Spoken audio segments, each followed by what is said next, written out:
Tullahoma, no estado do Tennessee, uma cidadezinha localizada a pouco mais de 1 hora ao sul de Nashville. Os moradores a descrevem como um lugar tranquilo e acolhedor, onde todos se conhecem e vivem quase como uma grande família. Foi ali que, no ano de 2012, morava Erica Megan Sharpton, de 24 anos, que era chamada apenas de Megan pelos mais próximos. A família dela não se estabeleceu logo de cara em Tullahoma. Antes disso, haviam se mudado várias vezes. Megan era dedicada, determinada e, segundo a melhor amiga, também divertida, espontânea e sempre dava o seu melhor em tudo. Faltavam apenas 2 meses para concluir os estudos e ela já fazia planos concretos para trabalhar na área de cuidados com pessoas. Mesmo com a rotina puxada, Megan se sentia no seu elemento. Trabalhava num steakhouse da região e ajudava em uma casa de repouso. Ela morava com o namorado, Chris, com quem já mantinha um relacionamento há 3 anos. Todos que a conheciam diziam que as coisas estavam indo bem para ela. No dia 1º de julho, Megan tinha combinado de passar na casa da mãe para ver a irmã, que havia chegado de outra cidade. Mas um pouco depois, ela ligou para a mãe, Kelly, dizendo que surgiu uma chance inesperada de participar de uma entrevista para um novo emprego. O encontro com a família teria que ser adiado. Megan parecia animada.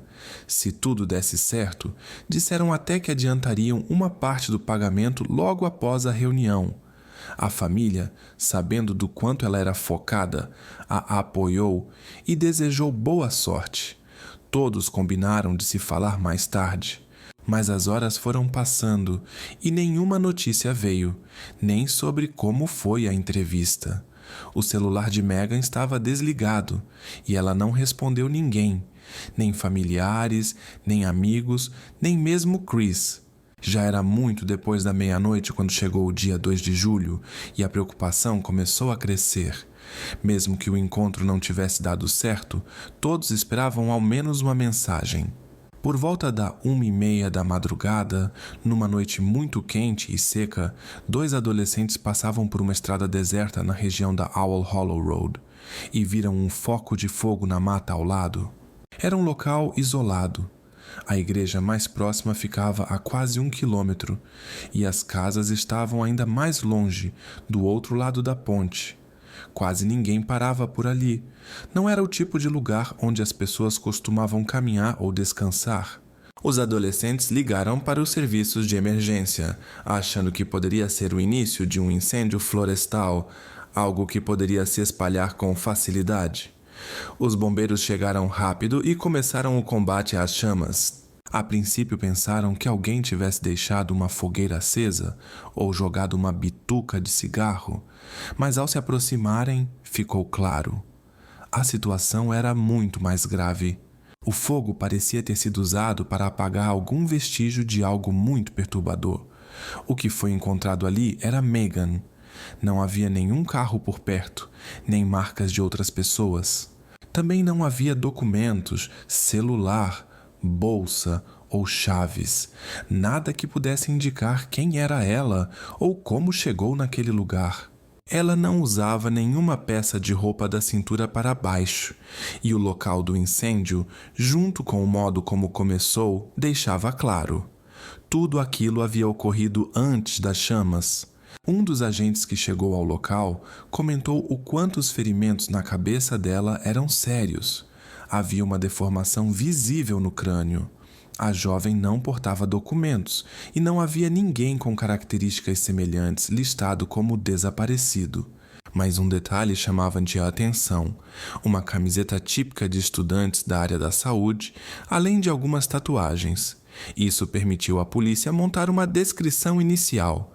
A informação se espalhou rapidamente, e assim que uma publicação mencionando uma jovem com tatuagens em forma de estrelas apareceu nas redes sociais, Kelly imediatamente entrou em contato com a delegacia. Megan tinha essas tatuagens, uma no tornozelo, em homenagem aos irmãos e irmãs, e outra no pescoço. Foi só ver esses detalhes para Kelly perceber de imediato. Era a filha dela, Foi um verdadeiro choque.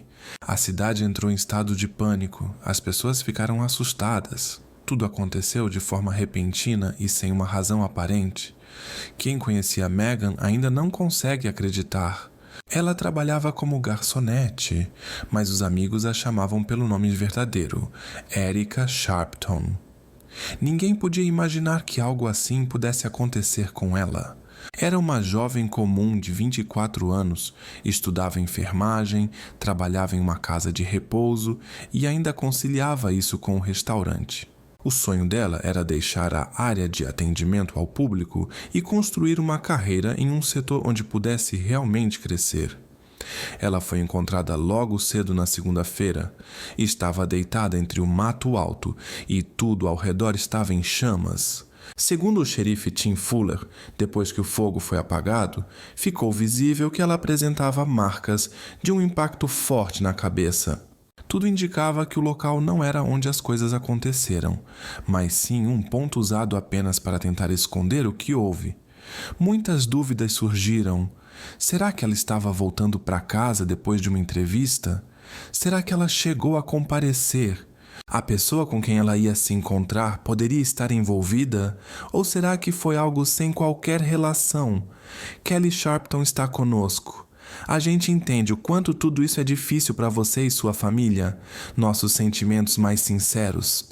Conta pra gente, como você soube o que tinha acontecido com sua filha?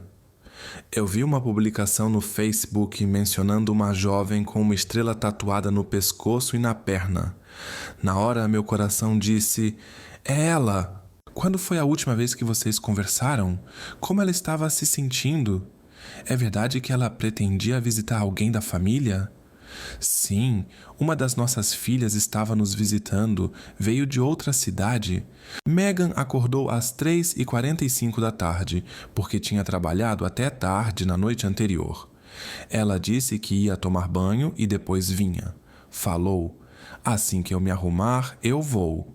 Mas ela não veio. A gente pensou que ela tivesse ido à entrevista. Era para cuidar de uma senhora idosa, se não me engano.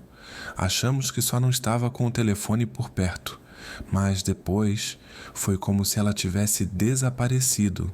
O que você gostaria de dizer para as pessoas que talvez tenham visto alguma coisa naquela noite? Por favor, se você viu qualquer coisa, mesmo que pareça insignificante, entre em contato com a polícia. Você pode procurar o TBI ou o Departamento do Xerife do Condado de Franklin. Essas autoridades agiram com muito profissionalismo. Nos mantiveram informados e fizeram de tudo para ajudar. Somos imensamente gratos e mais uma vez pedimos: se souber de qualquer detalhe, compartilhe. Ela era nossa filha e irmã. Sentimos uma falta enorme dela. A polícia começou ouvindo as pessoas mais próximas. Entre elas estava o parceiro dela, Chris. Os familiares confirmaram que, no início, ele foi um dos primeiros alvos da atenção dos investigadores. O relacionamento dos dois era conturbado, entre idas e vindas, como disse a irmã dela. Como óleo e água, com discussões frequentes. Chris contou aos investigadores que tinha ligado para ela pela última vez, mas ela não atendeu. Quando ela não voltou naquela noite, ele achou que tivesse ficado na casa da mãe. Durante a vistoria no apartamento deles, os policiais encontraram indícios no banheiro que os fizeram querer fazer mais perguntas a Chris e ao vizinho dele, Robbie. Também acharam objetos que indicavam possíveis questões relacionadas à saúde. Enquanto os investigadores conversavam com os dois, chegou uma notícia. O carro de Megan, um Ford Mustang vermelho de 1995, tinha sido encontrado a cerca de 15 milhas dali, numa estrada deserta no condado de Bedford. Agora, a polícia pede a qualquer pessoa que tenha visto como o carro chegou lá ou que tenha notado uma bolsa feminina rosa que compartilhe a informação. Esses detalhes podem ser muito importantes. Dentro do carro, encontraram apenas um bilhete com um endereço e um mapa. 850 Shelfer Road. Mas esse local não existia. Tudo indicava que alguém havia usado um endereço falso para atrair Megan. Mais tarde, Robbie admitiu que os objetos encontrados no apartamento eram dele. Ele afirmou que lidava com isso sozinho e que nem Chris nem Megan sabiam de nada. Além disso, revelou que ele e Megan mantinham um envolvimento escondido. Isso levantou a dúvida. E se Chris tivesse descoberto e, num momento de emoção, feito algo grave? Mas logo ficou claro que Chris não sabia de nada e ficou visivelmente abalado ao ser informado. Ele reconheceu que havia problemas entre eles, mas quando soube do que estava acontecendo, ficou extremamente nervoso, tremendo visivelmente. Seu álibi foi confirmado. No momento do desaparecimento, ele estava trabalhando. Robbie não conseguiu dizer onde estava naquele momento, mas as mensagens trocadas entre ele e Megan, que continuaram até tarde da noite, mostraram que ele estava tentando saber onde ela estava e demonstrava preocupação. Isso fez com que ele fosse descartado como suspeito. Porém, Chris deu uma nova pista. No dia do desaparecimento, um homem desconhecido ligou para um dos telefones de Megan. Ele procurava alguém para cuidar da avó e disse que havia recebido a indicação de Naomi. Megan estava justamente buscando mais experiência nessa área e a proposta lhe pareceu adequada. Era exatamente aquele trabalho misterioso sobre o qual ela falava com tanto entusiasmo, mas só agora as pessoas ouviram pela primeira vez um nome que poderia estar relacionado com isso. A única Naomi que Chris conhecia era uma moça que estudou com Megan no ano anterior. A polícia imediatamente começou a investigar essa pista, mas quase ao mesmo tempo surgiu outro detalhe importante. Além do nome Naomi, veio à tona outro caso, o desaparecimento amplamente noticiado de Holly Bobo, com 20 anos de idade, ocorrido apenas 6 meses antes. Holly também estudava enfermagem e desapareceu do condado de Decatur, a cerca de 200 quilômetros de Tullahoma. Os investigadores começaram a se perguntar: haveria alguma conexão entre os dois casos? E na cidade começaram a notar semelhanças entre as duas jovens. A imprensa pegou carona nessa possibilidade. Começaram a falar que poderia haver uma única pessoa por trás de tudo, o que aumentou ainda mais a tensão entre os moradores locais. Depois de eliminar outras hipóteses, os detetives conseguiram localizar o endereço da única Naomi que poderia estar ligada ao caso e foram até a casa dela. Ela não estava, mas os vizinhos ajudaram passando o número de telefone. Quando conseguiram falar com ela, os policiais ficaram surpresos. Ela não só não havia indicado Megan para trabalho algum, como mal a conhecia. Segundo Naomi, o contato entre elas se resumia a algumas caronas para as aulas, e ela nunca teve muita afinidade com Megan. Ela disse não saber por que seu nome foi mencionado na conversa com Megan. Não pôde ajudar mais, e os investigadores saíram de lá frustrados. Afinal, essa pista parecia promissora. Pouco tempo depois, saíram os resultados da perícia. Foi confirmado que a jovem havia sido tratada com extrema brutalidade. Os golpes foram tão intensos que quase comprometeram a estrutura do crânio, mas aparentemente o desfecho se deu por outro motivo. Os investigadores acreditam que o mesmo objeto usado nas agressões também foi o último instrumento da violência. A mãe de Megan fez um apelo às autoridades que encontrem o responsável antes que algo aconteça com mais alguém. Boa noite, eu sou Kim Chapman e eu sou Kelvin Sneed. Em julho, o condado de Franklin foi abalado por uma tragédia envolvendo Megan Sharpton. Os familiares ainda não conseguem aceitar que a pessoa responsável por isso continua solta. Eu acordo todos os dias com a consciência de que minha filha não está mais aqui e que nunca mais vai estar. Megan foi atraída para uma armadilha e levada ao local onde tudo ocorreu. Depois disso, ela foi encontrada às margens da estrada, onde havia fogo no local.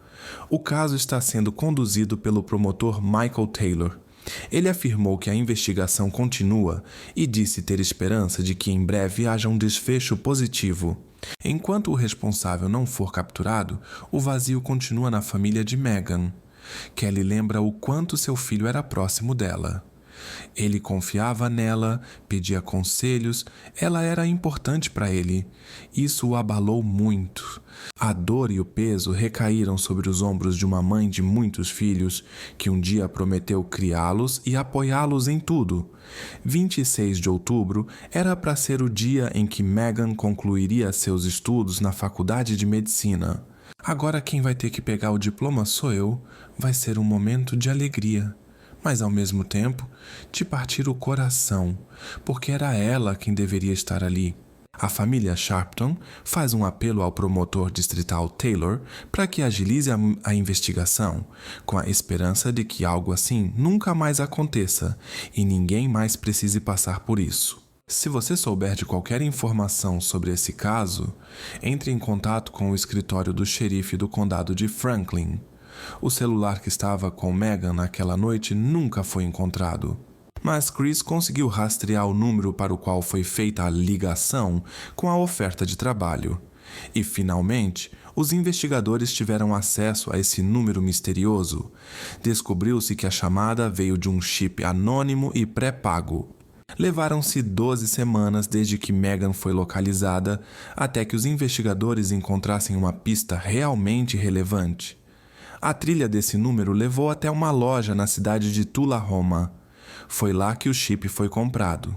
As imagens das câmeras de segurança ofereceram uma descrição do homem que fez a compra. Em um certo momento, ele colocou também seu próprio celular sobre o balcão, deixando claro que estava comprando um segundo telefone de propósito, provavelmente para evitar rastreamento, por algum motivo importante. As câmeras registraram ele saindo da loja e entrando em uma caminhonete vermelha. Mais tarde, descobriu-se que esse homem era Timothy Gifford, ou simplesmente Timmy, um pequeno comerciante de rua, cujo nome ninguém esperava ver associado a um caso dessa dimensão. Quando a caminhonete foi localizada, quem estava ao volante era o irmão dele, Paul. Ele explicou que Timmy havia comprado o veículo de um amigo e o repassado a ele. Timmy foi encontrado. Ele não tentou esconder nada e confirmou que realmente comprou aquele chip, mas não para si mesmo. Quem pediu foi um conhecido, o mesmo sujeito de quem ele comprou a caminhonete. Esse conhecido era Donnie Frank Jones Jr., um nome que a polícia já conhecia. Donnie tinha um histórico complicado. Em algumas situações, ele até colaborou com investigações em outros casos. No entanto, a ligação dele com Megan ainda era um enigma. Timmy acrescentou que Donnie havia passado por uma cirurgia recentemente e, por isso, não podia ir pessoalmente à loja, então pediu que ele fizesse a compra. Em troca, Donnie lhe deu parte de seus medicamentos controlados. Depois, mandou uma mensagem dizendo que queria trocar a caminhonete por um Mustang e perguntou se Timmy poderia ajudá-lo com isso. Timmy admitiu que não entendeu muito bem por que Donnie queria fazer essa troca. Ele tinha uma família e filhos pequenos, e a caminhonete era bem mais prática. Mesmo assim, Timmy concordou e repassou o veículo para o irmão. Ele comentou ainda que o carpete e alguns detalhes do interior haviam sido trocados recentemente. Donnie explicou que essa ideia foi da esposa. Ela achava que, assim, seria mais fácil vender o carro. E foi então que os investigadores finalmente enxergaram a ligação. Donnie Jones era casado com Naomi Jones, a mulher cujo nome apareceu naquela ligação recebida por Megan e com quem a equipe já havia conversado algumas semanas antes. Agora, a polícia tinha algo que ligava o suspeito ao caso. Eles voltaram à casa do casal, desta vez para fazer uma busca completa. Donnie, a princípio, afirmou que não conhecia Megan, mas depois mudou sua versão e disse que talvez tivesse dado carona para ela uma vez, junto com a esposa, até a aula. Segundo ele, naquela noite estava em casa com os filhos. Negou tudo que Timmy havia contado sobre o telefone e garantiu aos investigadores que não tinham nada a esconder. Poderiam vasculhar a casa e coletar uma amostra de DNA. Os policiais revistaram o local, mas não encontraram nada de relevante. Saíram apenas com a amostra para análise. Enquanto aguardavam os resultados, aconteceu a cerimônia de formatura, aquela em que Megan deveria estar presente. As outras 18 colegas de turma prestaram uma homenagem em sua memória. Megan iria receber o diploma de enfermagem no Colégio Estadual do Tennessee. Ela havia se esforçado muito, sonhava com isso, queria cuidar das pessoas. Sua trajetória estava apenas começando, até aquele momento. Quem pegou o diploma em seu nome foi Kelly. Ela disse: "Não sou só eu que estou triste. Cada pessoa que ela teria ajudado, cada vida que poderia ter sido tocada por ela, também perdeu algo importante." Um lugar foi deixado vazio para Megan. Foi um momento agridoce, orgulho pelo esforço dela e um sentimento profundo de vazio pela forma como ela foi tirada do caminho por algo sem explicação. O CODIS é um banco de dados nacional que permite à polícia cruzar perfis genéticos de suspeitos.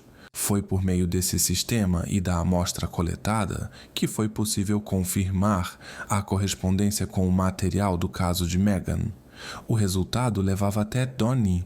Ele foi chamado novamente. Insistia que havia algum engano, que nunca teve qualquer envolvimento com Megan, mas, ao ver os resultados, mudou de atitude.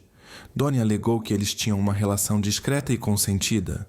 Os policiais perceberam que ele não estava contando tudo, mas naquele momento não tinham como provar o contrário. Tiveram que liberá-lo. Descobriu-se que Donnie já havia se envolvido em episódios sérios no passado e possuía antecedentes, incluindo tentativas de invasão e falsificação de documentos. Ele estava proibido de portar armas. Quando surgiu a informação de que mesmo assim ele guardava uma, a polícia teve base legal para fazer uma nova busca e detê-lo. Isso deu mais tempo aos investigadores para verificar sua possível ligação com o desaparecimento de Megan. 4 meses se passaram. Novas evidências importantes surgiram. Um especialista identificou o tipo de munição responsável pelo ferimento fatal, o mesmo utilizado no tipo de rifle que Donnie possuía. Além disso, os dados de GPS confirmavam sua presença nos locais e horários suspeitos. E o número que havia enviado mensagens para Megan se deslocava no mesmo período e direção que o telefone de Donnie. Ambos os aparelhos estavam juntos, ao que tudo indica, no carro dele. O sinal do celular foi registrado em 3 locais diferentes. O primeiro, onde se acreditava que Megan poderia ter enfrentado algum perigo. O segundo, na área onde, segundo os investigadores, teria ocorrido o pior. E o terceiro, onde ela foi localizada posteriormente. O local onde tudo teria acontecido era uma fazenda pertencente à família do suspeito. Foi lá que encontraram o cachecol de Megan, parcialmente danificado pelo fogo. Na segunda-feira, 5 de novembro, por volta das 18h30, o grande júri do condado de Franklin indiciou um homem que trabalhava com telefonia no caso de Megan Sharpton. Ele foi acusado do grau mais severo de responsabilidade pelos acontecimentos envolvendo a jovem e agora terá que responder na justiça. Isso ocorreu em uma região tranquila do centro do Tennessee, onde situações como essa causam grande comoção. Não é comum haver episódios com tamanha frieza e premeditação. Donnie Frank Jones Jr. foi formalmente acusado por múltiplos crimes, incluindo 2 episódios relacionados a sequestro, outros 2 envolvendo violações contra a dignidade da pessoa e o mais grave de todos. Na terça-feira, soube-se que Donnie Jones, de 37 anos, estava oficialmente ligado ao caso de Megan. Segundo a equipe do xerife, ele foi o responsável por enganar e, posteriormente, agir contra a jovem. Informações fornecidas por pessoas próximas à investigação deram clareza. Tratava-se da pessoa que estavam procurando. Conforme as peças do quebra-cabeça se encaixavam, as dúvidas desapareceram. Saber das acusações e ver aquele homem sendo detido trouxe um certo alívio para a família de Megan. A mãe da jovem disse que Megan espalhou alegria durante todos os seus 24 anos. Agora, ela levará essa luz consigo e tentará encontrar um aprendizado diante dessa tragédia. Donnie já havia cometido 21 infrações legais, de falsificação de documentos até confrontos sérios com outras pessoas. No momento em que o caso foi investigado, ele já estava preso por outra razão. Agora, foi formalmente acusado por 2 episódios de cada crime citado. Ele deverá comparecer novamente ao tribunal no dia 16 de novembro. A fiança foi estabelecida em $500 mil e o Ministério Público já começou os preparativos para o julgamento. O telefone que ele utilizava mostrava que havia contatado várias pessoas, todas com ligação ao cuidado de idosos ou ao setor de saúde. Ele parecia estar escolhendo alguém de forma intencional. Donnie contou que certa vez havia dado uma carona para Megan e decidiu se aproveitar disso. Ele pegou o número do telefone da esposa e, usando o nome dela, criou uma falsa sensação de segurança na jovem. Passou a ela um endereço e um caminho que levavam a um local isolado onde já a aguardava. Registros telefônicos confirmaram que sua esposa, Naomi, estava trabalhando naquela noite. As autoridades também não encontraram nenhuma ligação entre Donnie e o caso de Holly Bobo. Outros suspeitos foram presos em relação àquele episódio. Embora as circunstâncias do caso permitissem a aplicação da pena mais severa, a promotoria não fez declarações públicas sobre suas intenções a esse respeito. O próprio John Jr. declarou-se inocente. No tribunal de Manchester, algemado e com corrente nos pés, ele se viu frente a frente com a mãe de Megan, Kelly, que segurava uma fotografia da filha nas mãos. Segundo uma das versões, o incêndio teria sido provocado com a intenção de apagar qualquer vestígio que pudesse ter ficado no interior da jovem.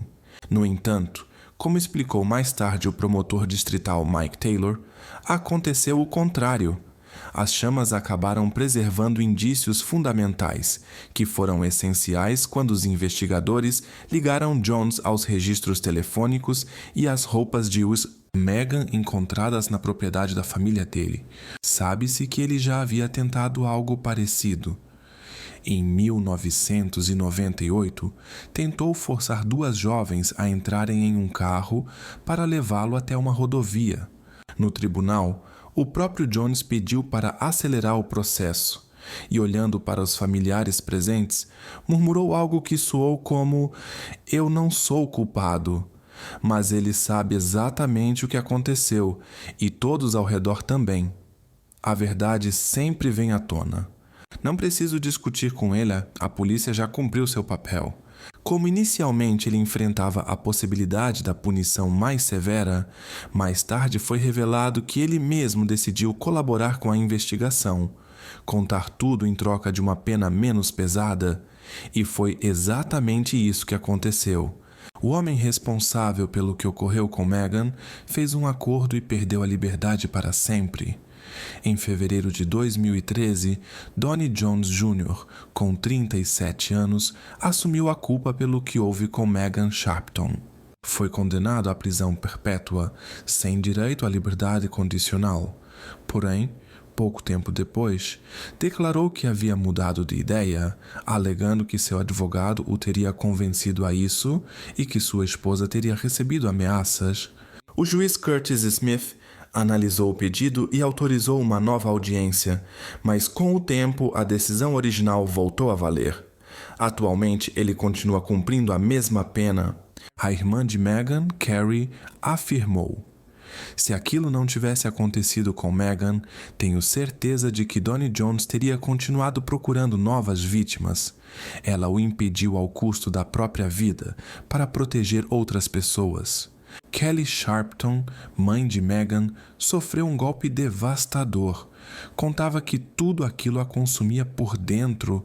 A dor não dava trégua. Infelizmente, em novembro de 2013, Kelly também partiu por decisão própria. Os policiais que atuaram no caso confessaram que ainda é difícil lembrar os últimos momentos que Megan viveu. Foram instantes de puro desespero e medo. Uma jovem cheia de sonhos, com um futuro enorme pela frente, brutalmente interrompido. A tragédia, que levou não apenas Megan, mas também sua mãe, deixou marcas profundas em muitas pessoas. No local onde tudo aconteceu, ainda de madrugada, foi erguido um memorial com mais de 2 metros de altura.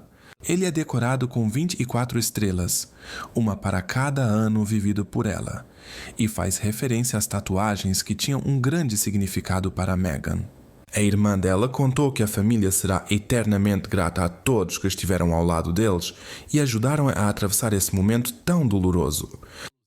A história de hoje aconteceu em Kingston upon Hull, na Inglaterra, 31 de dezembro. Para muita gente é uma chance de encerrar o ano de forma bonita, curtir com a família e os amigos, pensar nos planos para o futuro. E há 23 anos foi exatamente igual. Era uma terça-feira, o último dia do ano de 2002. Pessoas em todo o país estavam se preparando para a virada do ano. Rachel Moran, com 21 anos, também queria aproveitar bem a noite. Saiu para um pub com os amigos e com o irmão, John.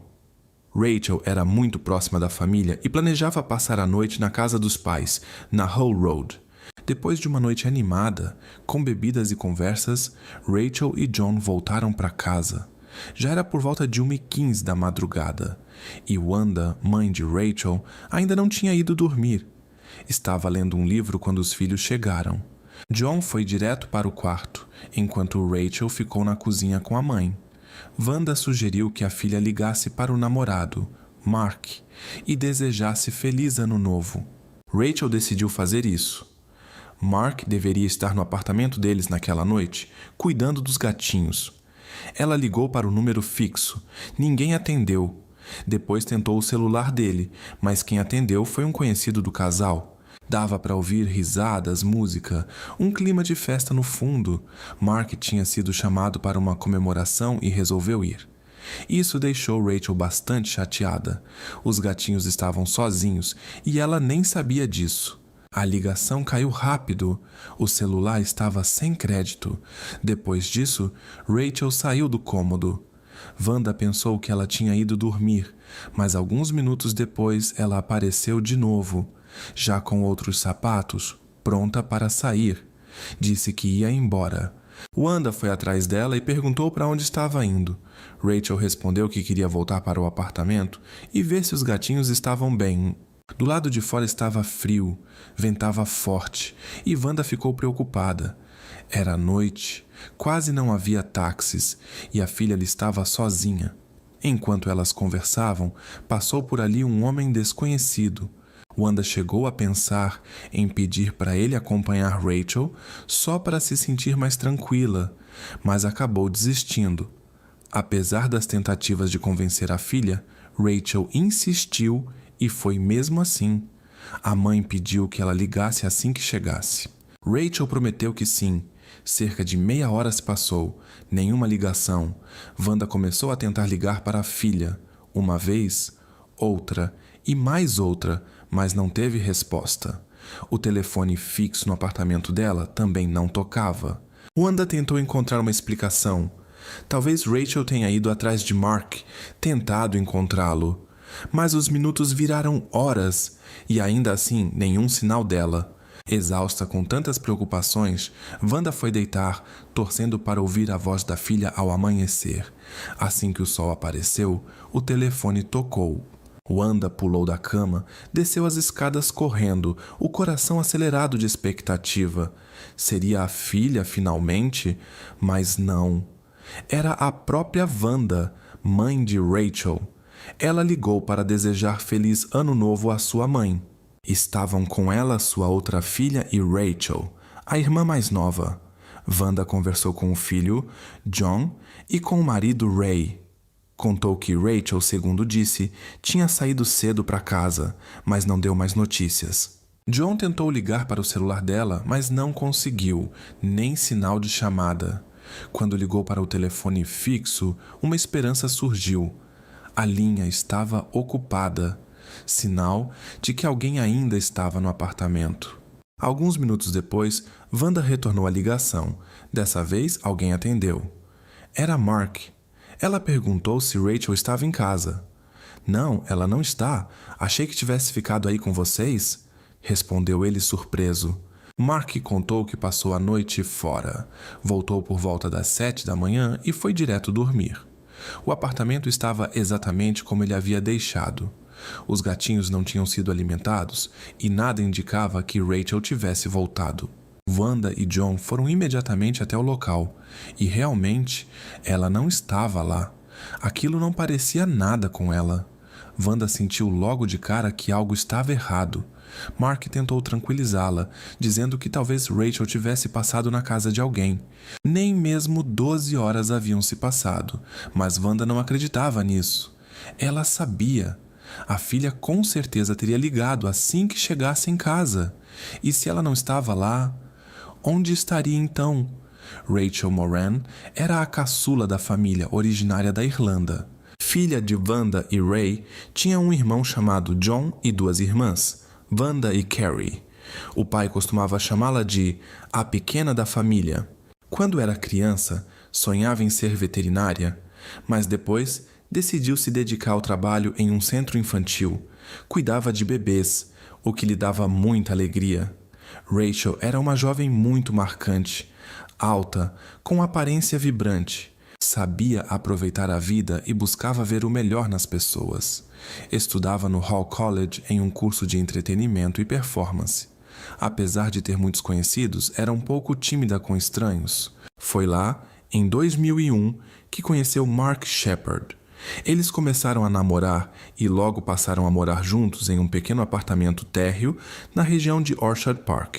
Era uma área tranquila de Kingston upon Hull e, como Rachel era muito ligada à família, era importante para ela morar por perto. Quando se mudou para a casa de Mark, ficou a menos de 1 milha da casa dos pais. Ultimamente, Rachel vinha pensando em mudanças. Queria começar algo novo e, no ano novo, planejava voltar a estudar, dessa vez para ser cozinheira e atuar nessa área no futuro. Antes das festas, ela e Mark adotaram 2 gatinhos. Um se chamava Speedy Tomato e o outro Batman. Rachel era apaixonada por eles. Sabendo que as festas seriam movimentadas, o casal fez um plano para que os bichinhos não ficassem sem cuidados. Mark passaria o Natal com a mãe e Rachel ficaria com os pets. No ano novo, seria o contrário. Ele ficaria em casa enquanto ela sairia para comemorar. Quando Rachel soube que Mark foi a uma festa, decidiu voltar para casa para ver seus gatinhos. Mas depois disso, ninguém mais a viu. O fato de ela não ter dado notícias à família, mesmo tendo prometido, pareceu estranho desde o início. E como nem sequer havia confirmação de que ela tinha chegado ao apartamento, o irmão e a mãe foram direto até a delegacia da Priory Road para registrar o desaparecimento. A investigação ficou sob responsabilidade do detetive superintendente Paul Davison. Mais tarde, ele explicou: a primeira coisa que se avalia são as circunstâncias, e não é se aquilo é algo habitual ou se já aconteceu antes. No caso de Rachel, com certeza não. Trevor Watts, também da polícia de Humberside, comentou que desde o início estava claro que a situação era séria. As autoridades agiram rapidamente. Mais de 40 agentes foram mobilizados nas buscas por Rachel. Os parentes compareceram à delegacia e deram os primeiros depoimentos. Wanda mencionou um homem que eles haviam visto na rua. Talvez ele tivesse notado algo. Os investigadores começaram a procurá-lo. Paralelamente, eles também conversaram com Mark. Sabia-se que ele e Rachel tinham tido um desentendimento recentemente, então era importante entender se ele tinha alguma ligação com o desaparecimento dela. Paul Davison observou que Mark não parecia particularmente abalado, o que soou suspeito. Começaram a monitorá-lo e investigaram seu álibi, mas a vigilância não levou a nada. Ele agia normalmente, e seu álibi foi confirmado. A conclusão foi clara: ele não tinha envolvimento no ocorrido, mas isso significava que a polícia estava, mais uma vez, de volta ao ponto de partida. E a ideia de que alguém de fora poderia estar por trás do desaparecimento começou a surgir com mais força. Casos envolvendo desconhecidos são raros, mas não podiam ser descartados. O cartão bancário dela não foi usado. Nenhuma ligação ou mensagem foi feita do telefone. Nada sumiu do apartamento. Até as roupas continuavam no lugar.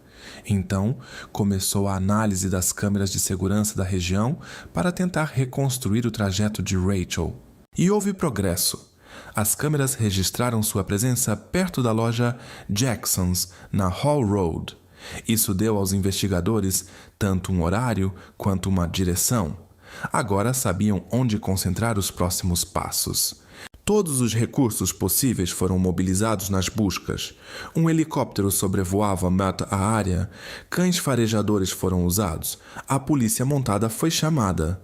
Até uma equipe de mergulho participou. Tudo isso foi extremamente angustiante para Samantha Mouse e para a família de Rachel.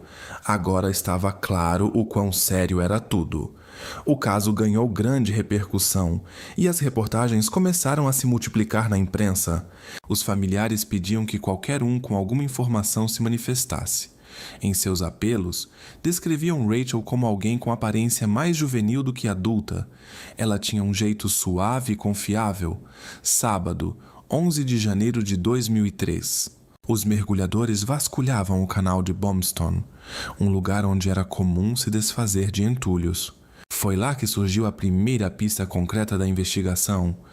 Um tênis Nike, praticamente idêntico ao que Rachel havia calçado na casa da mãe, foi encontrado nas proximidades. Os mergulhadores seguiram procurando com cuidado, afastando os detritos camada por camada e examinando cada detalhe ao redor. No dia seguinte, o canal de drenagem de Bomston revelou mais uma descoberta. Dentro de um dos sacos pretos havia uma bolsa feminina. Ela foi cuidadosamente retirada e o conteúdo analisado. Dentro estavam um celular e uma nécessaire. E um dos itens deixou claro a quem a bolsa pertencia. Era um passaporte irlandês em nome de Rachel Moran.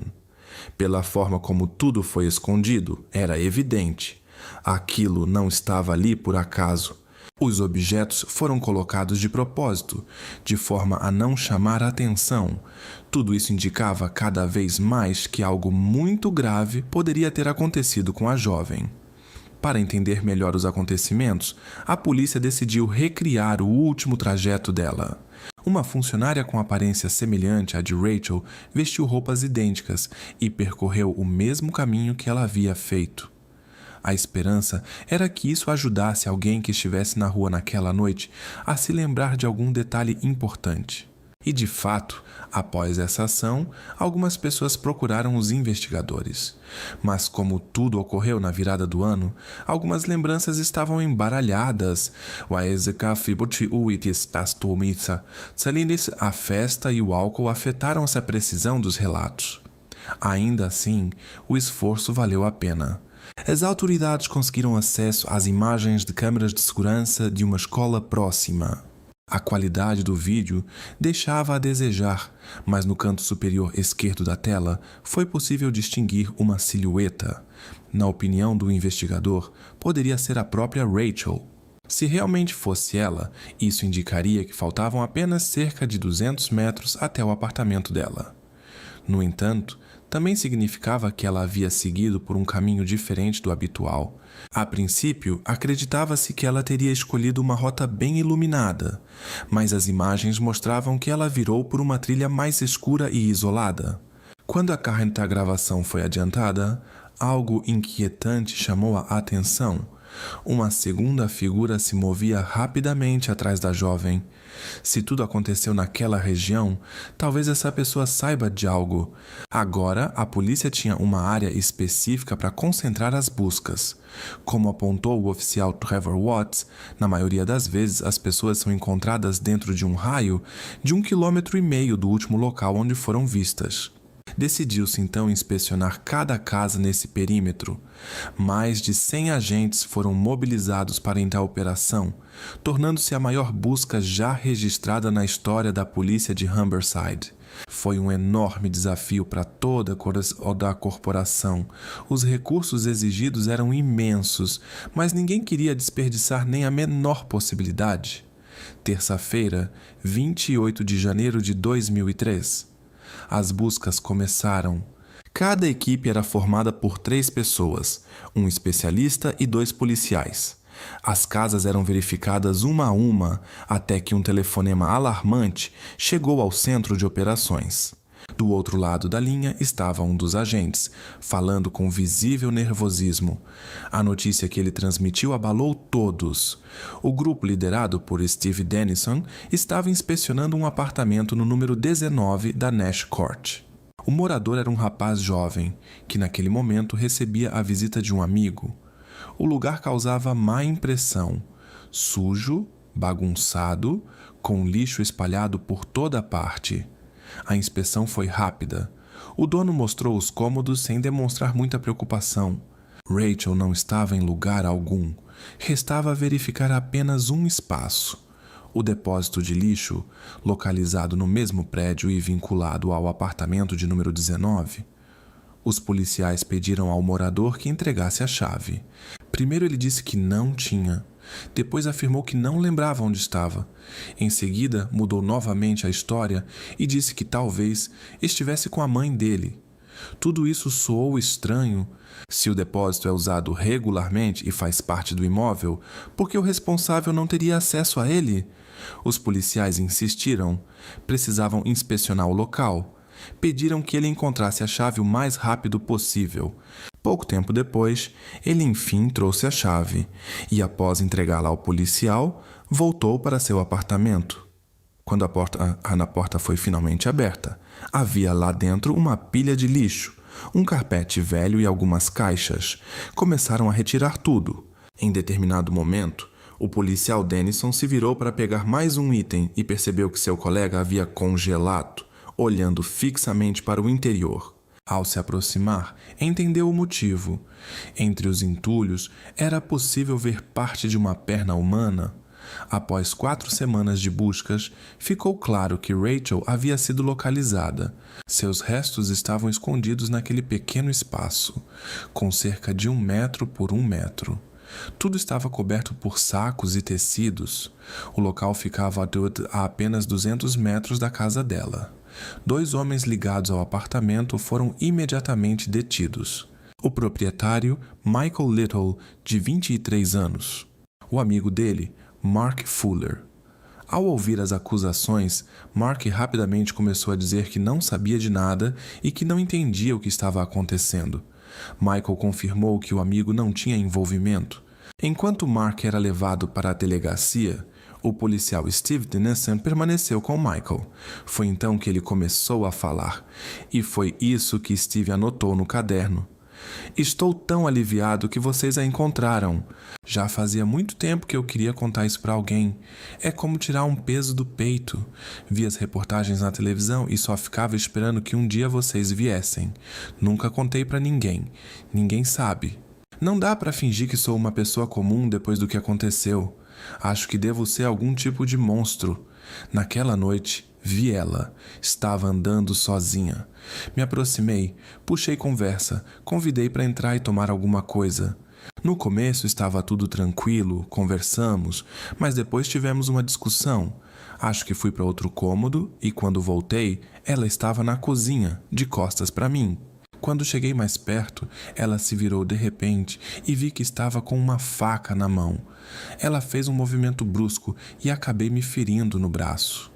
Ele alegou que tudo aconteceu enquanto tentava se defender. A mãe de Rachel, Wanda, disse que apesar de tudo, sentia certo alívio. Pelo menos agora a incerteza tinha acabado. Michael Little foi levado para a delegacia de Queen's Garden. Durante o interrogatório, mostraram a ele as gravações feitas no apartamento. Ele confirmou que os fatos aconteceram daquela forma e assinou o documento. A polícia então começou a reconstituir o que ocorreu naquela noite, na véspera de Ano Novo. Primeiro, Michael estava com amigos e tentou conversar com uma garota por quem tinha interesse. Mas quando ela saiu com outro rapaz, ele encontrou um conhecido que o convidou para uma festa. Michael aceitou. Ficou na festa até a meia-noite e depois decidiu ir para casa. Quando a polícia analisou o trajeto que ele fez, fizeram uma descoberta preocupante. descobriram que ele passou exatamente por Rachel e Wanda no momento em que Rachel se preparava para voltar. Foi justamente esse o homem a quem Wanda quase pediu que acompanhasse sua filha, para que ela não andasse sozinha.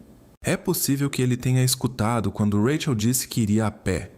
Nas imagens da câmera de segurança do estabelecimento Jackson's, na Hall Road, dá para ver um homem passando 3 minutos antes de Rachel aparecer. Esse homem era ninguém menos que Michael Little. O indivíduo registrado por outra câmera perto da escola, correndo atrás de Rachel, agora também é considerado como sendo Michael. Levando em conta que antes disso ele caminhava à frente dela, é provável que tenha se escondido para deixá-la passar e, em seguida, começado a segui-la. Mais tarde, quando os resultados periciais ficaram prontos, ficou claro que o que aconteceu foi extremamente grave. A jovem sofreu vários ferimentos.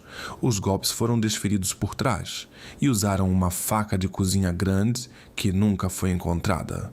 Não havia marcas de defesa em suas mãos. Alguns ferimentos foram tão intensos que atravessaram completamente. Vestígios encontrados no apartamento dela indicam que tudo ocorreu no hall de entrada. Nas partes de trás das pernas havia sinais de terra, sugerindo que ela pode ter sido levada para dentro pelo gramado. Não foi encontrada nenhuma evidência de que ela tenha iniciado qualquer confronto. Apesar de não haver um retrato completo dos acontecimentos daquela noite, os investigadores acreditam que Michael pode ter tentado puxar conversa enquanto ela caminhava, mas que ela deixou claro que não estava interessada. Isso, segundo eles, pode ter desencadeado uma reação, ainda mais considerando que, naquela mesma noite, ele já havia sido rejeitado. Um impulso emocional pode ter feito com que ele a levasse para casa e que tudo tenha terminado de forma trágica. Amostras coletadas confirmaram que a jovem foi tratada de maneira totalmente inaceitável. No entanto, formalmente não foram feitas acusações sobre essa parte, pois não havia clareza total quanto ao momento do ocorrido. O bairro onde Rachel morava ficava bem em frente a um parquinho e, do outro lado dele, o apartamento de Michael. O caminho até a casa dos pais de Rachel sempre passava exatamente em frente às janelas dele, onde ele frequentemente ficava, desenhando ou apenas olhando para o nada. Acredita-se que ele a tenha visto passar por ali. Ele tinha poucos amigos, mas os que conversaram com a polícia contaram que ele costumava fantasiar com mulheres. Chegou até a afirmar que tinha uma namorada, algo que, segundo conhecidos, nunca foi verdade.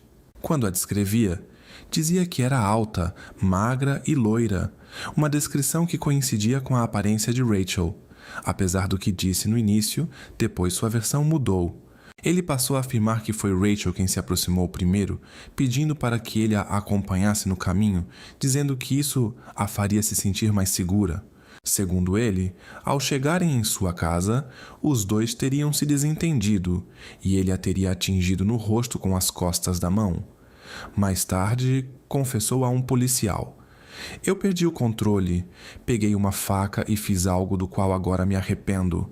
Preciso de ajuda. Talvez conversar com um psicólogo ou algo assim."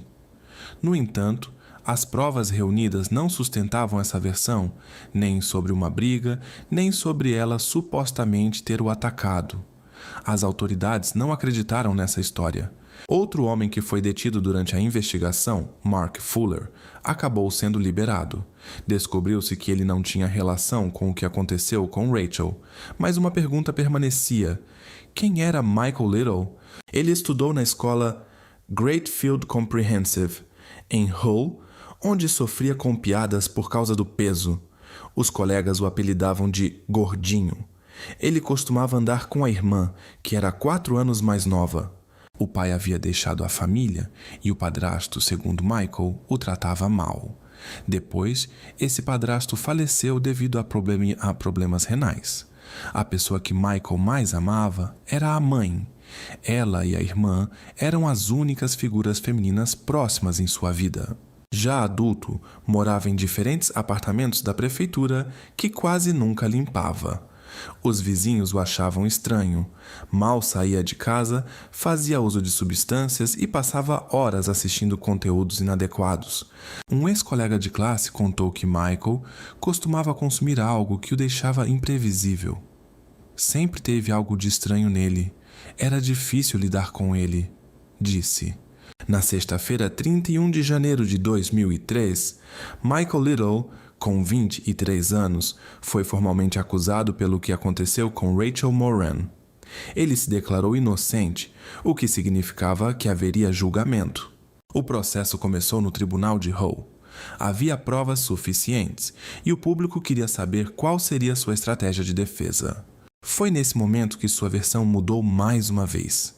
Agora ele dizia que Rachel foi com ele para casa de forma consensual e que quem causou tudo foi seu amigo Mark Fuller. Segundo Michael, quando Mark os viu juntos, perdeu o controle. Michael contou que Mark teria pegado uma faca e, tomado pelo ciúme, fez algo irreversível. Relatou ao júri que Mark o teria ameaçado, dizendo que machucaria ele e sua família se não assumisse a culpa sozinho. Michael declarou que se arrepende de não ter interferido no momento em que tudo começou e admitiu que foi forçado a limpar os rastros e esconder o que sobrou. Disse a ele que não ajudaria, mas ele falou que eu não tinha escolha. Foi terrível. Eu só queria que tudo desaparecesse, como se nunca tivesse acontecido, contou no tribunal. Mark Fuller, por sua vez, também prestou depoimento. Foi uma audiência difícil, mas ele negou com firmeza qualquer envolvimento. Disse ao tribunal que na noite do ocorrido estava primeiro em uma festa e depois foi para a casa da mãe. Tinha como comprovar isso, e a polícia não encontrou nenhuma evidência que o ligasse ao caso. No fim, nenhuma acusação foi feita contra ele. Essa história acabou se revelando nada mais do que uma tentativa desesperada de Michael de colocar a culpa em outra pessoa. O promotor Jeffrey Marsden chamou o relato dele de pura invenção, ressaltando que não resistia à comparação com as provas convincentes apresentadas ao tribunal. Quando foi revelado o que ela teve que enfrentar, os familiares não conseguiram conter as lágrimas e saíram da sala.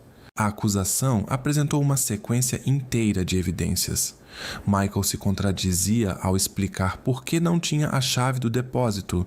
Câmeras registraram momentos suspeitos, a bolsa dela foi descartada por alguém, rastros do apartamento dela levavam diretamente até ele, em sua casa foram encontrados vestígios que indicavam uma ligação com ela.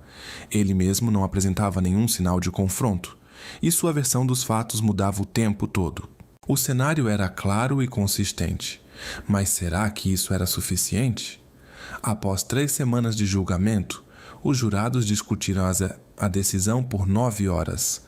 Quanto mais demorava, mais os policiais ficavam apreensivos. O pai, Ray, lembrou. Víamos a expressão dos investigadores ficando cada vez mais preocupada. O inspetor Paul Davison, que liderava o caso, admitiu: quanto mais eles deliberavam, mais eu temia que tudo desse errado. Wanda, mãe da jovem, acompanhou todas as audiências, mas não entrou na sala para ouvir o veredito. Quando o silêncio tomou conta do ambiente, a decisão foi anunciada. A defesa de Michael não convenceu os jurados. Ele foi considerado culpado. O rosto de Michael não expressou nenhum sentimento. Segundo Paul Davison, foi apenas graças ao trabalho incansável da polícia que se alcançou justiça. Ele acrescentou: se não a tivéssemos encontrado, aquele depósito de 1 metro por 1 metro teria se tornado o lugar onde ela ficaria para sempre. Antes da sentença, uma carta escrita por Wanda foi lida no tribunal. Nela, ela se descrevia como uma mulher devastada que havia passado por uma provação dolorosa. Segundo ela, o marido Ray estava profundamente abalado. Às vezes ele dizia que não via sentido em continuar. Perdemos não apenas Rachel, perdemos uma parte de nós mesmos. Ao saírem do prédio do tribunal, a irmã mais velha, Carrie, disse: não há alegria nenhuma, só o vazio. O namorado de Rachel, Mark, declarou: o mais difícil é saber que não pude me despedir. Até hoje não consigo acreditar que ela se foi. O juiz Hooper destacou que a tentativa de culpar alguém inocente apenas mostrou a total falta de arrependimento por parte de Michael. Acrescentou ainda que o ocorrido destruiu a vida de toda a família e prometeu encaminhar ao ministro do Interior um pedido para que fosse estabelecido um tempo mínimo de reclusão. No ano de 2007, o juiz Bitson determinou que Michael Little cumpriria um mínimo de 25 anos. Em 2010, foi noticiado que a irmã de Rachel, Wanda, faleceu após complicações ligadas a uma doença. Por conta de outros problemas de saúde, ela já havia perdido a capacidade de andar e quase não enxergava. Os pais acreditavam que ela nunca conseguiu se recuperar do que aconteceu. Eles achavam que ela desistiu ainda no momento em que Rachel desapareceu, vivendo no modo automático até que Michael fosse condenado, 10 meses depois. O pai afirmou: naquela manhã de Ano Novo, Michael tirou uma parte da Wanda. Durante um ano inteiro, ela simplesmente deixou de estar entre nós, e tudo por causa dele. Mais tarde, Wanda foi enterrada ao lado da irmã. O detetive Paul Davison, que conduziu a investigação do desaparecimento de Rachel, aposentou-se em 2012 após 30 anos de serviço, tendo alcançado o cargo de superintendente-chefe.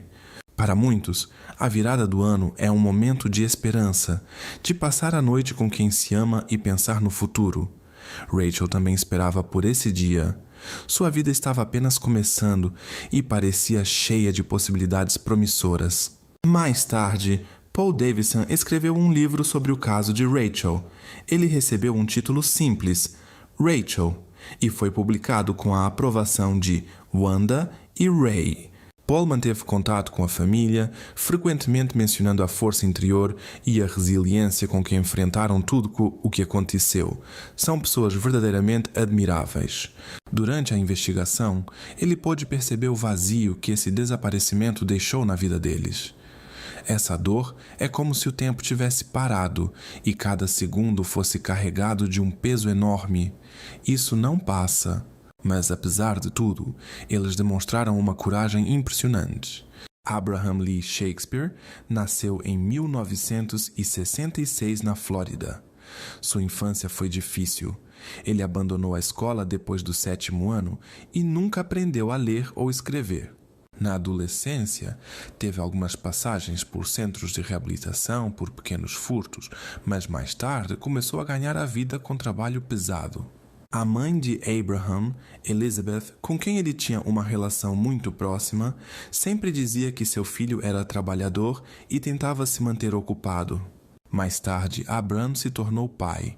Teve um filho chamado Moisés com uma jovem chamada Antoinette, com quem manteve um relacionamento complicado.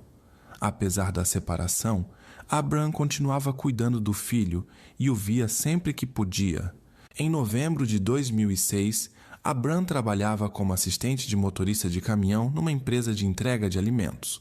No dia 15 de novembro, durante uma viagem noturna para Miami, ele e o colega Michael Ford pararam em uma pequena loja chamada Townstar, na cidade de Frostproof. Michael queria comprar cigarros e bebidas e sugeriu que Abraham pegasse algo também. Abraham tinha apenas $5 e pediu para que comprasse 2 bilhetes de loteria de $2 cada. Abraham nem imaginava que, naquele momento, se tornaria o ganhador de um bilhete premiado no valor de $30 milhões. Sua vida mudou num piscar de olhos.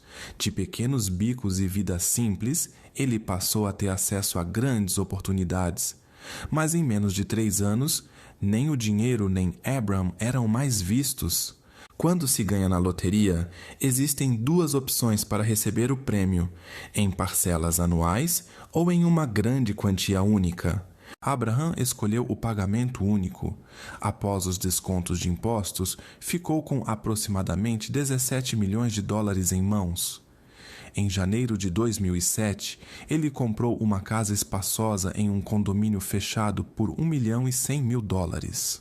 Também destinou $1 milhão para um fundo fiduciário para seu filho. Porém, suas grandes despesas pessoais praticamente pararam por aí. O restante do dinheiro ele preferia doar ou emprestar para outras pessoas. Na primavera de 2007, Michael Ford, o mesmo colega de caminhão, voltou a procurá-lo.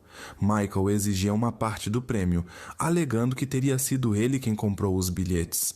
Abraham recusou e então Michael entrou com um processo.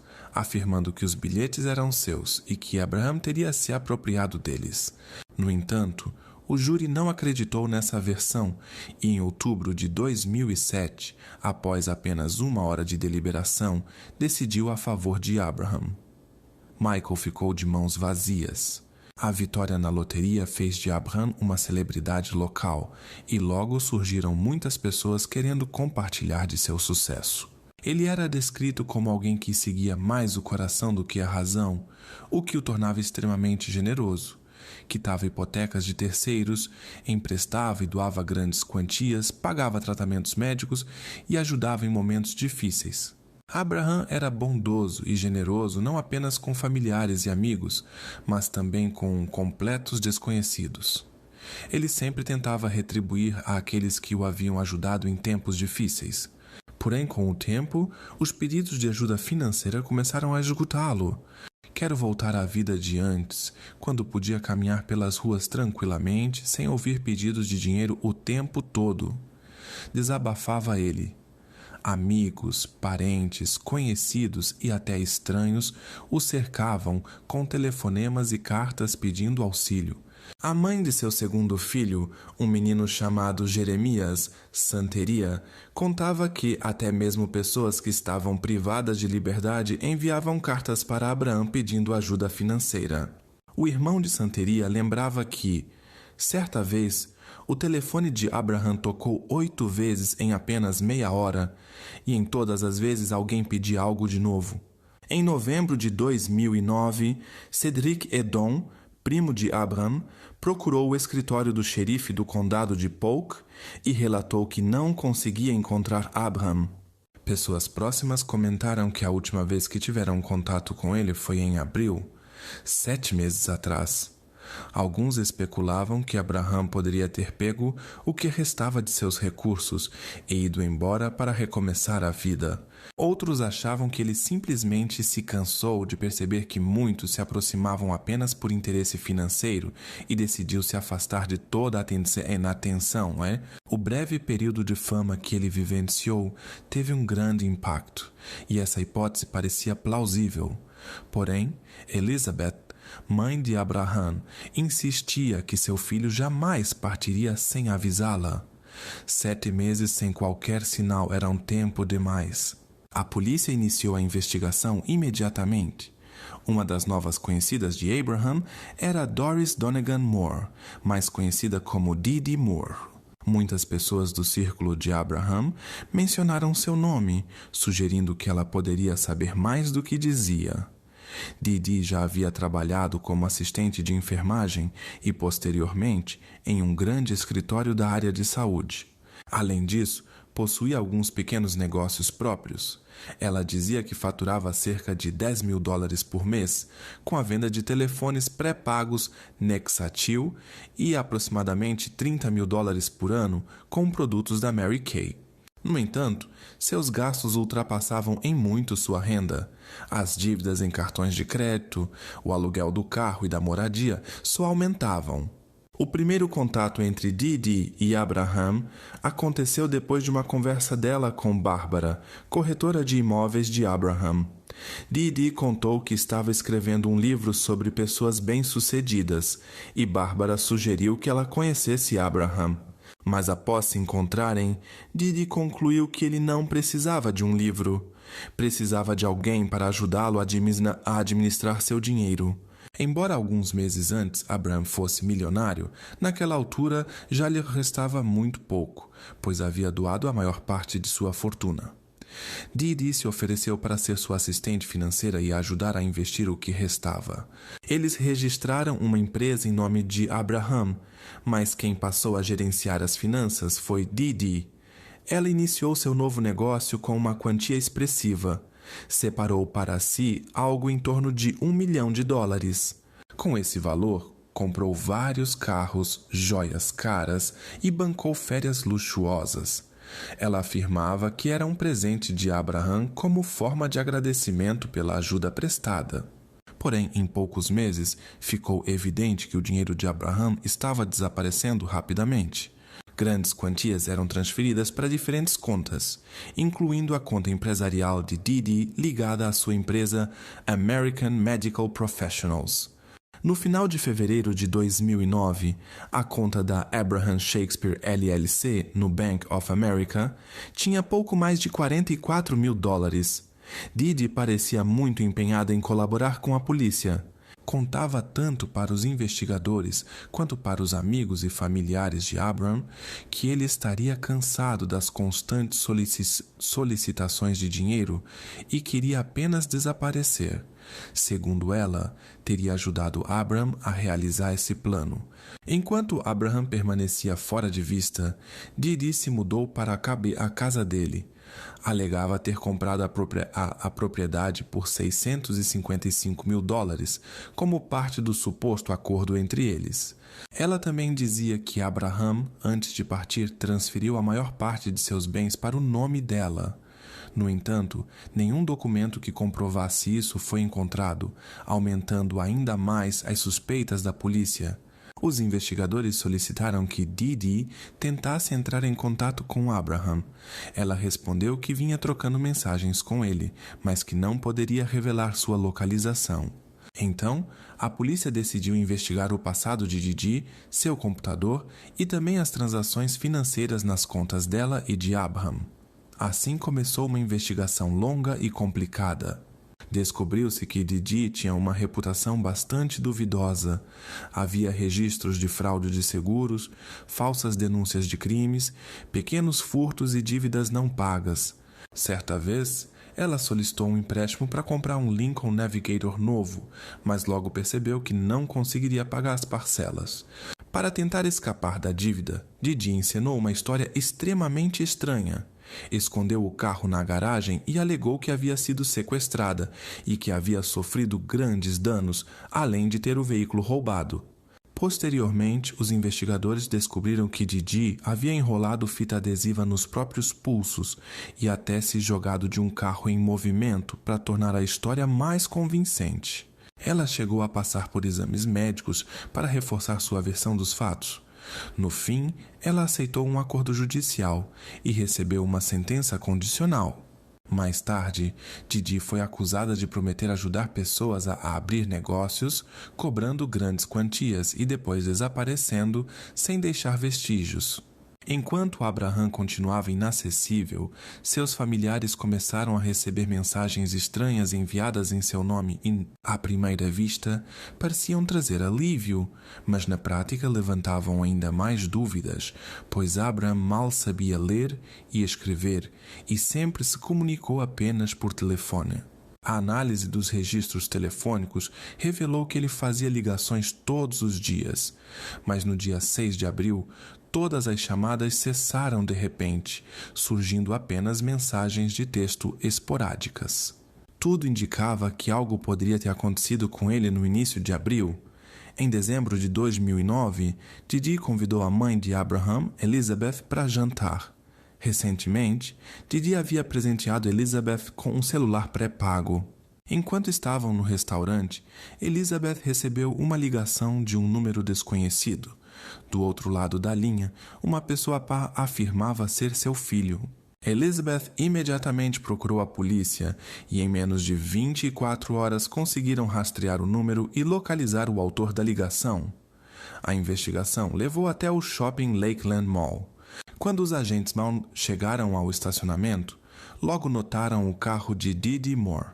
Ela havia parado ao lado de outro veículo e entregado algo ao motorista. Assim que Didi foi embora, os policiais cercaram o outro carro. Porém, quem estava ao volante não era Abraham Shakespeare, como muitos esperavam. Era um homem chamado Greg Smith, um velho amigo de Abraham. Ele era dono de uma barbearia onde Abraham ocasionalmente trabalhava. Após ganhar na loteria, Abraham havia emprestado a Greg cerca de $60 mil para ajudar a mãe dele a manter a casa. Greg vinha pagando a dívida aos poucos. Durante o interrogatório, Greg contou que Didi lhe pagou $300 para ligar para Elizabeth e fingir ser Abraham. Assim como outros conhecidos de Didi, Greg acreditava que Abraham havia decidido se afastar voluntariamente e não queria ser encontrado. Ele achava que estava ajudando um amigo a se manter seguro e queria tranquilizar Elizabeth. No entanto, ao ser informado de que a situação poderia ser muito mais séria e que Abraham talvez precisasse de ajuda, Greg ficou chocado. Ele concordou em colaborar com a polícia e começou a repassar informações. Para isso, escondeu um microfone dentro de uma lata de Red Bull e passou a levá-lo a todos os encontros com Didi. Embora no começo as atitudes de Greg tenham levantado algumas dúvidas, a polícia logo entendeu. Ele também havia sido vítima das manipulações engenhosas de Didi Moore. Sob vigilância, ela pediu para Greg entregar uma carta para Elizabeth, supostamente escrita por Abraham. Era mais uma tentativa de criar a impressão de que Abraham estava bem. Mas, na verdade, Abraham não sabia ler nem escrever, e se a carta chegasse até Elizabeth, isso apenas aumentaria as suspeitas dela. Felizmente, os policiais conseguiram interceptar a carta através de Greg. Além disso, Didi tentou envolver outras pessoas. Ofereceu para a Centauria Butler uma casa avaliada em $200 mil para que ela mentisse dizendo que Abraham havia feito uma visita a ela. Também pagou $5 mil para um primo de Abraham entregar um cartão à mãe dele, fingindo ser de autoria de Abraham. As autoridades estavam cada vez mais certas.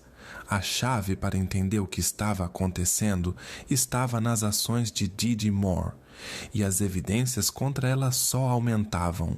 Percebendo que a situação estava fugindo do controle, Didi decidiu mostrar aos jornalistas um vídeo de Abraham que, segundo ela, comprovava que ele havia saído por vontade própria para recomeçar a vida. Enquanto isso, Judith, uma velha amiga de Abraham e uma de suas conhecidas do mundo dos negócios, contou que, pouco antes do desaparecimento, ele havia expressado preocupação com suas finanças. Ele queria revisar suas contas bancárias, mas quando Judith comentou isso com Didi, segundo ela, Didi pediu que impedisse Abraham de ir ao banco, pois boa parte do dinheiro já tinha sumido. Isso aconteceu em março de 2009, apenas um mês antes do desaparecimento de Abraham. No dia 3 de janeiro de 2010, Grady Judd informou ao público que a polícia suspeitava que algo ruim havia acontecido com Abraham Shakespeare. No dia anterior à coletiva, Judd anunciou que Didi Moore tinha se tornado um ponto de interesse para a investigação. Tudo indicava que Didi estava envolvida no esquema para criar a ilusão de que Abraham simplesmente havia ido embora levando o dinheiro. No entanto, a investigação naquele momento revelava uma história bem diferente. Poucos dias depois dessa declaração, Didi agiu exatamente como a polícia esperava. Ela entrou novamente em contato com Greg Smith e perguntou se ele conhecia alguém que aceitasse assumir a responsabilidade pelo desaparecimento de Abraham. Ao saber dessa conversa, a polícia instruiu Greg a ligar imediatamente para Didi e inventar uma história sobre um parente distante que, em breve, seria condenado a 20 anos de prisão por um caso relacionado a substâncias proibidas. Greg contou tudo conforme o combinado, e Didi aceitou rapidamente marcar um encontro com esse parente. A reunião foi marcada para o dia 21 de janeiro de 2010. Na verdade, no lugar do parente, quem apareceu foi um policial infiltrado chamado Mike. Durante a conversa, Didi admitiu que suspeitava que Abraham não estivesse mais entre nós, mas insistia que ela não tinha envolvimento nisso. Mike, por sua vez, disse que precisaria de mais detalhes caso fosse assumir a culpa de outra pessoa, onde Abraham estava, qual instrumento havia sido usado e onde tudo aconteceu. Didi prometeu que tentaria descobrir essas informações e ofereceu a Mike $50 mil para que ele fizesse uma falsa confissão. No entanto, esse valor era alto demais para ela. Pediu autorização para pagar uma parte na hora e o restante depois, vendendo alguns bens. Eu preciso de 10 mil adiantados e depois que eu terminar, garanta que o meu menino receba o resto, acrescentou. Mais tarde, Didi se encontrou novamente com Greg. Ela entregou a ele um revólver calibre 38 registrado em seu nome, afirmando que havia sido utilizado. Depois, levou Greg até uma casa em Plant City, comprada com o dinheiro de Abraham, onde na época morava seu namorado Chakras Nicky. Perto de uma laje de concreto no terreno, Didi indicou o local onde, segundo ela, Abraham havia sido escondido. Ela tinha consigo um coxo de gado e explicou que era preciso encher de querosene e fazer uma fogueira. Durante essa explicação, Didi ainda fez uma piada fora de hora, dizendo que Greg deveria trazer marshmallows para assar. Após essa reunião, Greg imediatamente informou tudo à polícia. Em poucas horas, as autoridades chegaram ao local e começaram as escavações. Nossos oficiais receberam informações que nos levaram a acreditar que Abraham Shakespeare poderia estar aqui, disseram eles. Foram necessários quase 2 dias inteiros para localizar o que restava de Abraham. Ele havia sido enterrado a cerca de 3 metros de profundidade, sob uma enorme laje de concreto de 9 por 9 metros. Os especialistas verificaram que os elementos metálicos de suas roupas haviam sido cortados ou removidos, e que ele não usava calçados. Após essa descoberta, a própria Didi ligou para os investigadores e disse que estava disposta a conversar. Apesar de continuar negando qualquer envolvimento, Didi afirmou que agora contaria toda a verdade. Ela disse que tudo havia sido feito por uma pessoa chamada Ronald e relatou que foi ele quem mostrou onde procurar. Não fui eu quem fez isso, insistia Didi. Então quem foi, Didi? Conte. Você disse que encontrou Ronald e que ele mostrou o lugar, não foi? E agora não consegue mais entrar em contato com ele? Mas antes conseguiu... Chega, basta, isso acabou. Didi jurava que não tinha culpa. Ela contava que Abraham teria se envolvido em uma negociação mal sucedida relacionada às substâncias proibidas e que ela teria testemunhado quando tiraram ele do caminho, enquanto outros pegavam dinheiro de um cofre. Segundo Didi, decidiram deixá-la viva para que pudesse, futuramente, continuar repassando recursos. Tenho certeza de que foi o Ronald, dizia ela. Sei disso porque ele ameaçou meu filho. No entanto, ela confessou que nem sabia o sobrenome de Ronald. Mais tarde, descobriu-se que esse Ronald era apenas um personagem inventado por Didi durante a conversa com Greg Smith, sem saber que estava sendo gravada. Ela se enrolou nas próprias mentiras. Os investigadores não acreditaram em nenhuma palavra dela e pediram que deixasse o local. Nas horas seguintes, as autoridades dos condados de Polk e Hillsborough trabalharam ativamente para obter um mandado de prisão. Já tinham em mãos depoimentos de testemunhas que Didi tentou enganar e subornar, além de registros telefônicos que só reforçavam as suspeitas. Quando a polícia analisou os dados dos celulares, confirmou o que suspeitava desde o início. Todas as vezes que Didi e Abraham trocavam mensagens, os telefones se conectavam à mesma torre, o que indicava que o celular de Abraham estava em posse dela. No dia 28 de janeiro de 2010, James Moore, ex-marido de Didi, foi interrogado. Ele contou que, no começo de abril de 2009, Didi o procurou pedindo para cavar um buraco no quintal dela. Ela explicou que pretendia jogar lixo lá. Segundo ele, cavou o buraco e foi embora, mas algumas horas depois voltou porque Didi pediu para que tapasse o buraco novamente. Já estava escuro e ele não conseguiu ver o que havia no local, mas atendeu ao pedido. Considerando este testemunho, os resultados da análise dos dados telefônicos e o fato de que, desde abril, ninguém mais viu ou ouviu notícias de Abraham, os investigadores concluíram que a tragédia pode ter ocorrido nos dias 6 ou 7 de abril de 2009. Enquanto a polícia reunia provas, Didi se esforçava ao máximo para provar sua inocência e contava para todo mundo, disposto a ouvi-la, que supostamente não tinha qualquer envolvimento no ocorrido. Toda história tem dois lados, ela dizia. Só Deus sabe que eu não apertei o gatilho e só perante ele eu responderei. No entanto, ela mudava tanto suas versões que acabou se perdendo nas próprias palavras. Em alguns momentos, afirmava que Abraham teria fugido para o exterior com um passaporte falso para começar uma nova vida e evitar a responsabilidade de pagar pensão. Em outros, dizia que ele estava gravemente doente e depois afirmava que existia um vídeo envolvendo seu nome, o que o teria forçado a se esconder. Eu acho você uma pessoa fria? Perguntava um interlocutor. Não, espero que você não seja assim. E Didi respondia, eu não fiz mal a ninguém. Espero de verdade que ele esteja vivo. Ele só queria que todos acreditassem que estava doente para se livrar da pensão e para que parassem de procurá-lo. Ela também comentava que toda a situação abalou muito sua família. Minha mãe tem problemas de coração. Agora está na minha casa, limpando para o Dia de Ação de Graças. Meus pais tinham até medo de vir me visitar no feriado. Por quê?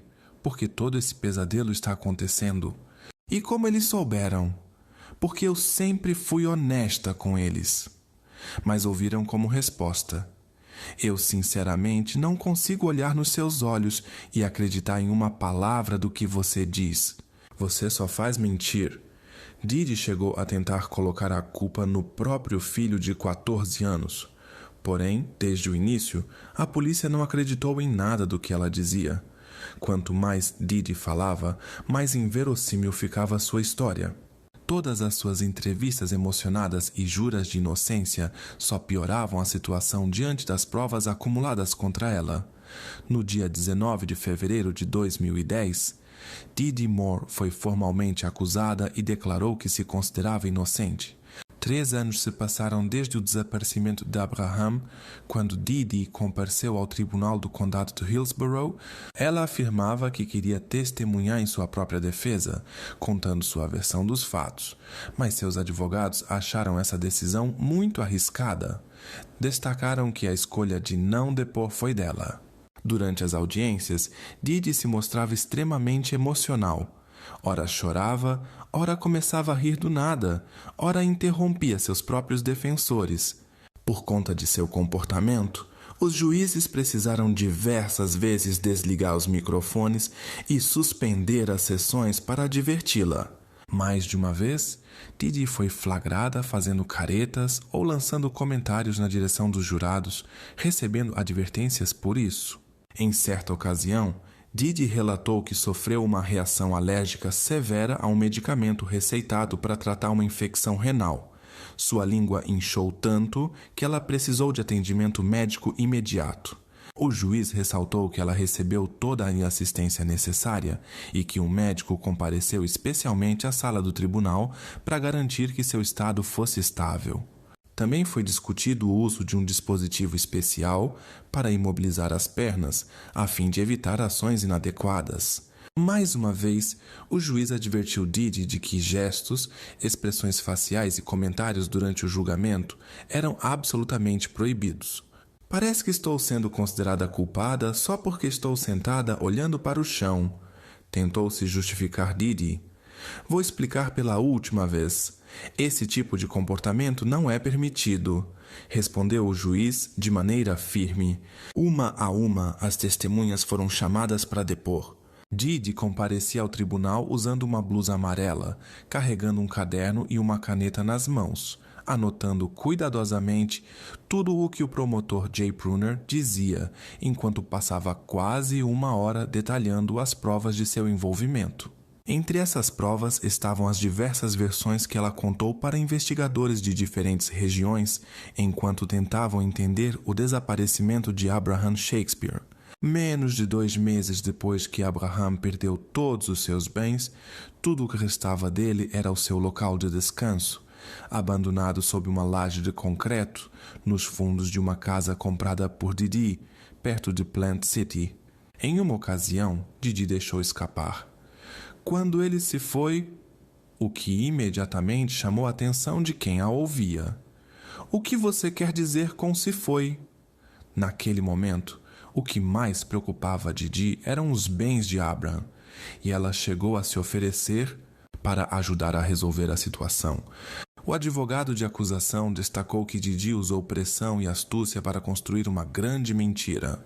Como evidência, foi apresentada uma ilustração feita por ela mesma, mostrando como cavar um buraco de aproximadamente 1 metro de profundidade e o que poderia ser encontrado ali. Mais tarde, ela teria planejado eliminar qualquer vestígio para que ninguém descobrisse nada.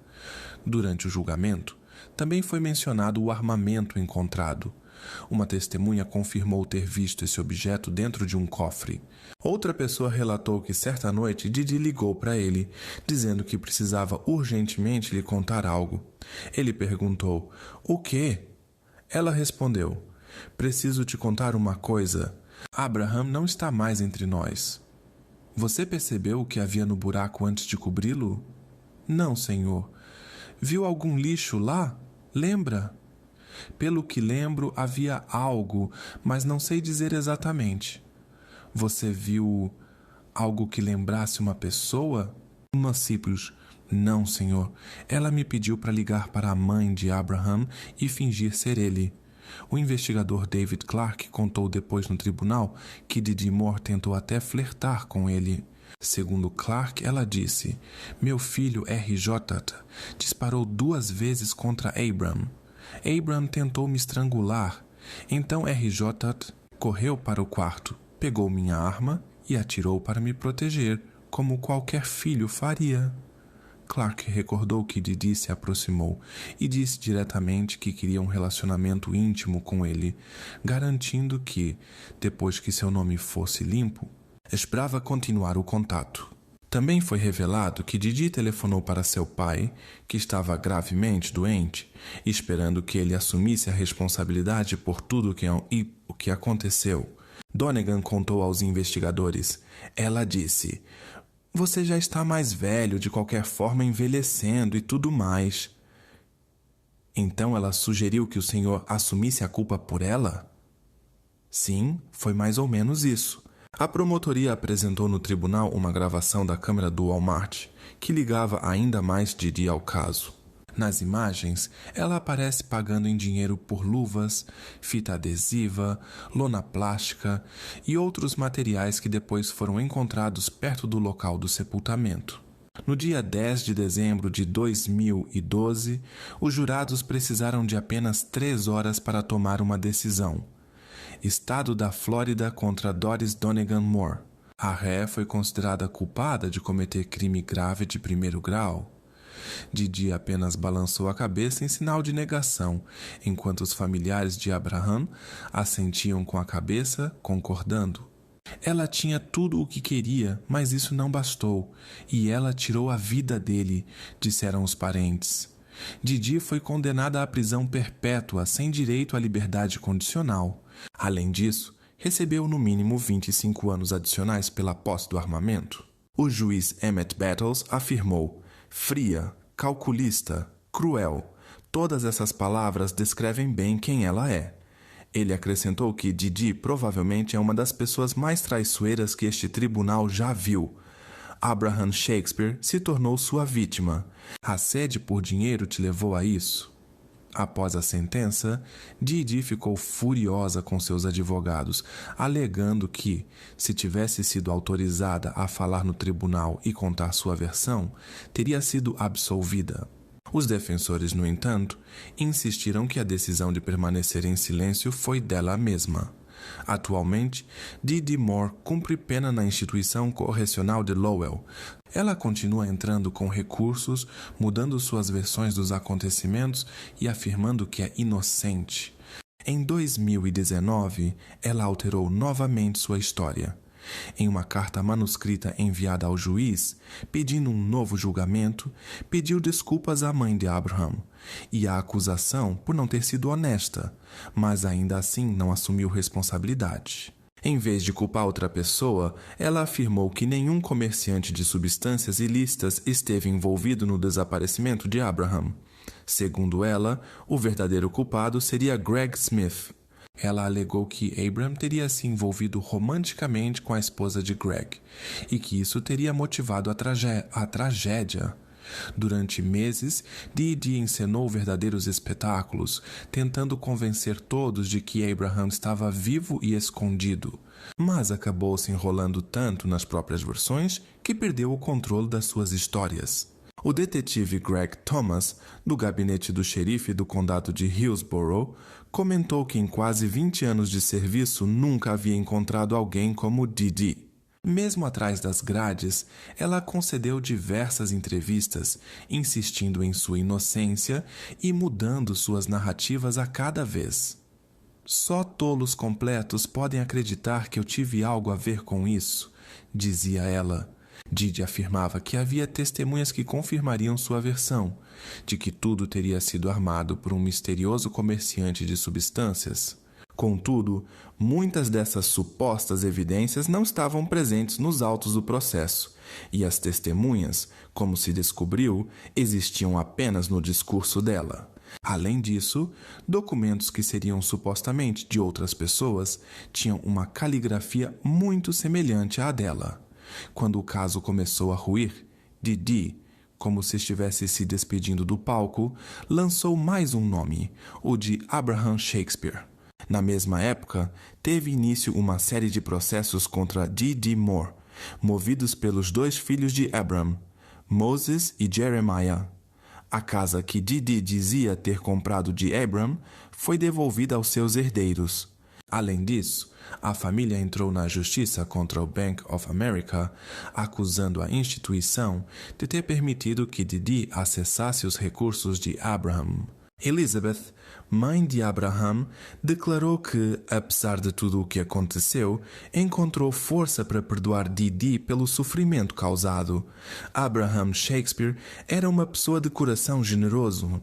Ele não queria muito para si e doava grande parte de seu dinheiro para aqueles que estavam ao seu redor e até para estranhos. Ajudava sua comunidade, seus entes queridos e quem cruzasse seu caminho. Infelizmente, confiar na pessoa errada acabou levando a uma tragédia, mas a lembrança de sua bondade e generosidade viverá para sempre.